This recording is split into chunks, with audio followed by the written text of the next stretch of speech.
மீட்டெடுப்பதற்காக சிலுவையை சுமந்தவரே, என்னுடைய பாவங்கள் நோய்கள் எல்லாவற்றையும் சிலுவையில் ஒப்புக் கொடுத்து அந்த சிலுவையிலே இரு கரம் விரித்தவராக எனக்காக உயிர் நீத்த ஆண்டவரே, இந்த நேரத்தில் நீர் என் மீது காட்டுகின்ற அன்பிற்காக, நீர் என் மீது பொழிகின்ற கருணைக்காக, இரக்கத்திற்காக உம்மை ஆராதிக்கின்றேன் என்று ஆராதிப்போம்.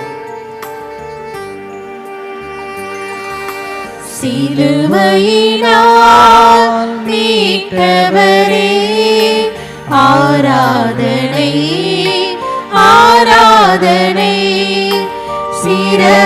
சிறகுகளால் மூடுபவரே, ஆராதனை ஆராதனை.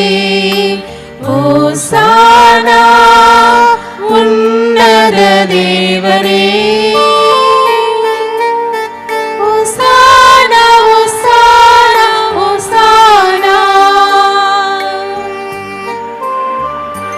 வழி நடத்தும் விண்மீனே, எனக்கு வழியாக ஒளியாக இருந்து என்னை புண்ணிய வழியிலே நடத்துகின்ற என்னுடைய ஆண்டவரே, இதோ என்னை ஒளியின் மகனாக ஒளியின் மகளாக இந்த நேரத்தில் மாற்றுவதற்காக உம்மை ஆராதித்து துதிக்கின்றேன் என்று பாடுவோம்.